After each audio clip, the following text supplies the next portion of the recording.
I've gotten a lot of DMs from you guys asking about how to maintain a private life while living and working on social media. And the dichotomy, the tension of having a public life, but also a private life. How do you walk that line? How do you maintain that? That's what we're going to dive into today. Hope you enjoy.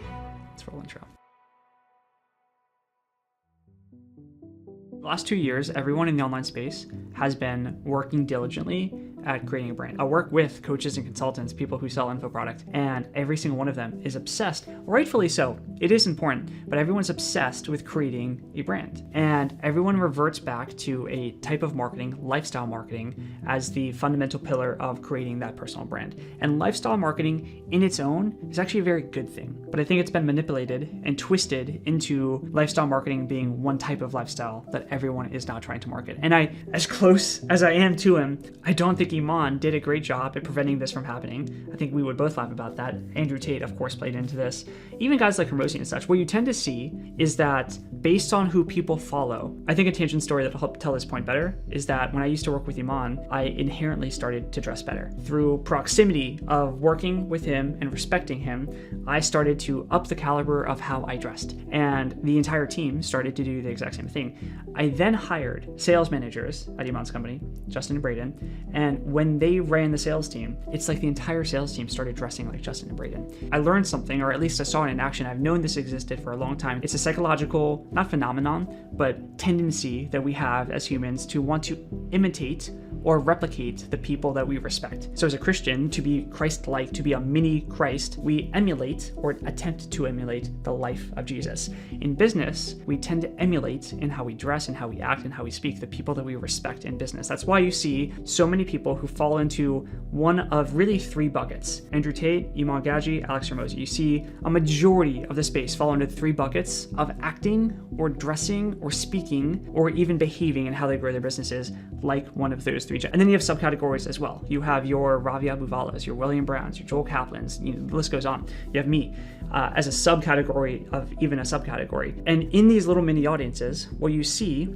are people emulate the person that they respect. And so people who follow Hormozi, for example, will start to wear acquisition.com hats. I'm a really anti-event guy. You won't really see me at events. I get speaking offers that I turn down, etc. I just don't like going to massive groups of people that are all networking. It just isn't my cup of tea. But one of my really good friends in the space, his name is Icon Becker, he throws events. That is his business. He's one of the best at throwing. If you ever need an event thrown, go to Icon. And the last time I saw him was when we were at the GHL event, the Go High Level event in Dallas, Texas. I was there on behalf of Iman's company because we were getting an affiliate award, and everyone was wearing an acquisition.com hat. And a lot of them were wearing the exact kind of clothing that Hormozi would wear. A lot of them had scruff that was overgrown. On the flip side, when Tate was on his run, I can't tell you the amount of people that I spoke to that were bald, that had beards, that wore sunglasses and tank tops. It was laughable. And even with Iman, the amount of people who have started to dress in that old money, I have no room to talk on this, but that old money style, people will emulate who they respect and buy into and how they speak and how they dress and how they act and so on. The danger to that is when you start trying to emulate the lifestyle of those people in how you market.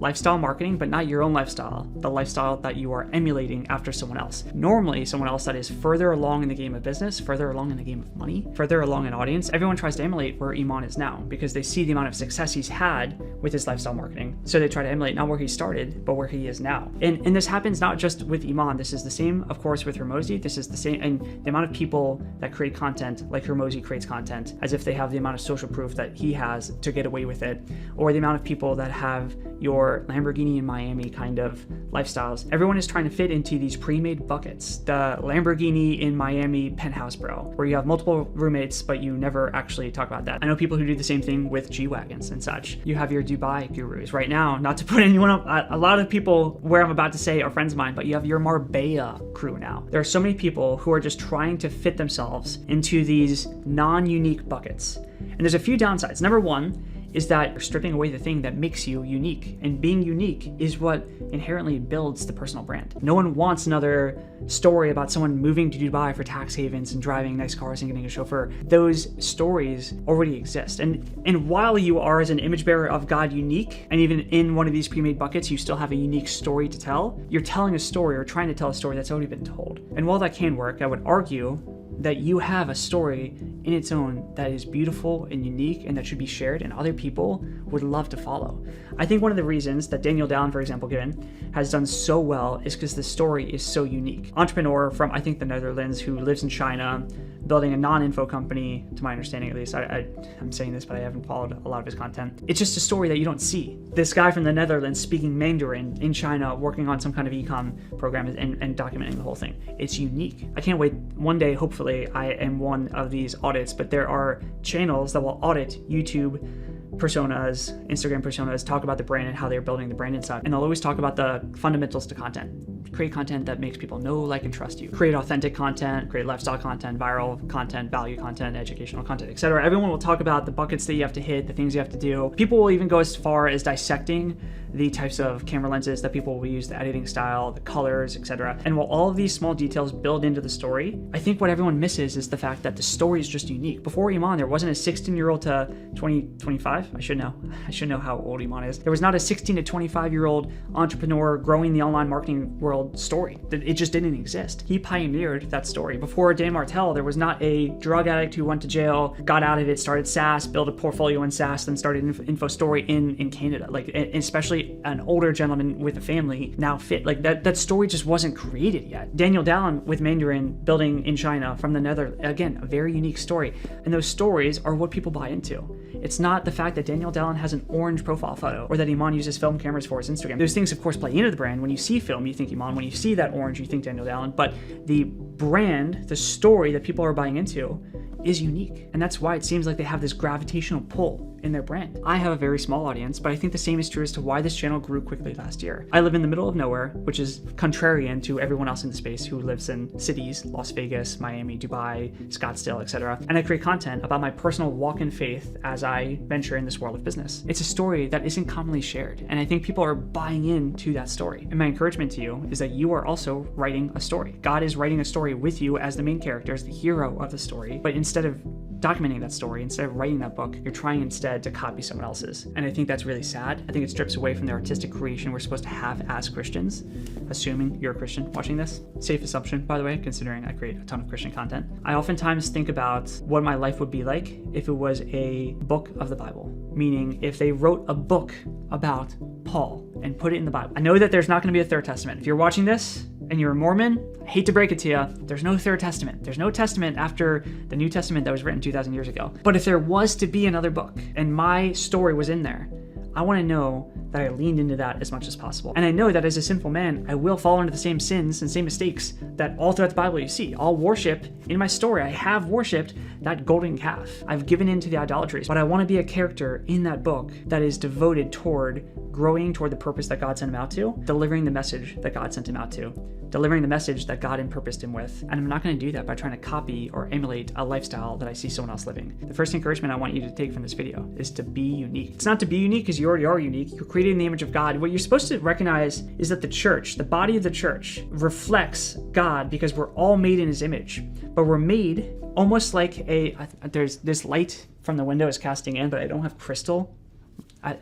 We're gonna try something. Oh yeah, so if I take this crystal, can we create a rainbow? No lens flare? What I want you to think about, as I put this down really quick because it's loud. What I want you to envision that I couldn't just do is imagine I took that crystal and the light came through. What was supposed to happen, what I was hoping would happen is that the light would come through and hit the crystal and refract and show the colors of the rainbow. And it's not like those colors are then made through the crystal, it's that you're seeing them through the crystal. The light that we see every day already has all of the colors that you would see in a rainbow in it already. It takes that refraction for them to come out. In that same thought, the way that God exposes himself to the world is through humans, through image bearers. We are individually parts of that rainbow, parts of the color spectrum. And as a whole, we reflect what God looks like. But you don't see purple trying to be yellow, and you don't see blue trying to be red. Yet when we try to steal someone else's story, that's what we're doing. And it diminishes the beauty that we could have in the world as Christians, the glory due to God. We diminish all of it by trying to steal someone else's story. My first encouragement to you is recognize that you're unique. The second point, the second encouragement is that lifestyle marketing, if you're trying to emulate someone who's further ahead in their journey, can be very detrimental to your financial success. I know coaches who profit $50,000 a month. And I say profit in quotes because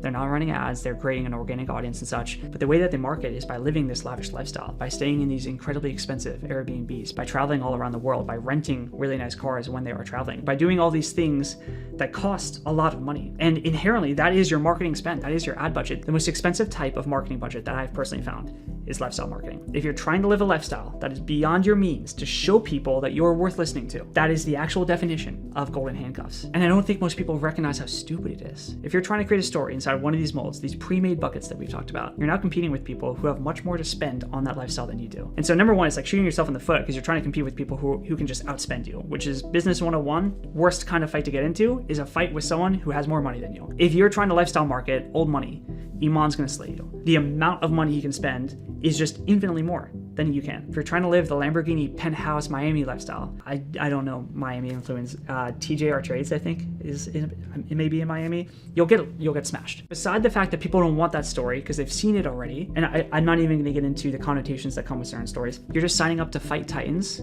for market share in their own story. People who created the story, you're now trying to fight with them to steal viewers of their story when they have more money to spend to keep those viewers, more lifestyle to market to keep those viewers. It's a ridiculous battle to get into that often leads to coaches, marketers, etc., getting this vicious cycle of making money, spending money on lifestyle so that they can make more money. And the cycle gets larger. There's more energy in the system, more money in the system, but it never properly outputs. And they just become a slave to their job, a slave to their marketing style. While they're living a lavish life, a nice life, I can't take it away from that, a nice life, secularly at least, so many entrepreneurs right now are ignoring proper investments and proper security for the short-term trade of lifestyle marketing. And it's dangerous and it's short-sighted because the point of entrepreneurship is to take large risk and work hard so that you can have freedom down the road. But if that freedom never comes, you're just making a trade for no reason. Lifestyle marketing can be incredibly dangerous when done incorrectly. And I don't want you to fall short to that. I don't want you to fall victim to that. So my encouragement to you is that if you're going to try to create a personal brand, make it your own. Don't try to steal someone else's story.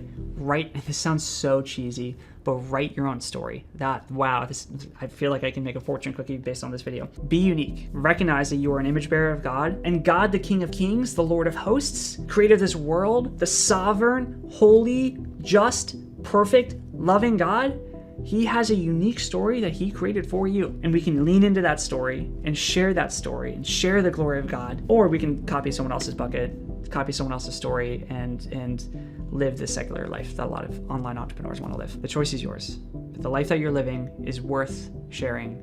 It is unique. You are a unique image bearer, child of God. That to me is something worth sharing more than pre-made buckets that everyone else is trying to copy as well. I also think it's important to say that as Christians, we're supposed to be the creative outlet that God has in this world. I don't personally want to tune that out. I don't want to mute that. I want to showcase how creative God can be. And I want all of you guys to too. I tell all of my clients, I would love for them to start creating content around Christian business or Christianity in whatever industry they're in. And I give them ideas that I haven't recorded. And I'm like, hey, run with it. It's not my idea. God put it in my heart. I have been disobedient. I haven't done it yet. So go with it. There's so much creativity that God has that he wants to share into this world. It's ridiculous for us to think that we have to copy other buckets. But I still fall victim and do it and try to emulate what I see others doing. And I'm sure you do as well. It's the sin in us, but it's important to remember. If there's one word that I want this channel to start to embody, it's the word remember. It's not like I want to teach you guys new things. I want to remind you of things that you've probably heard before, but remind you in a way that might stick differently than you've heard in the past. That said, this is episode 2 of season 2. I hope you guys are enjoying it. Every single day I have made the commitment. I love you guys much. And as always, until next time, until tomorrow, happy hunting.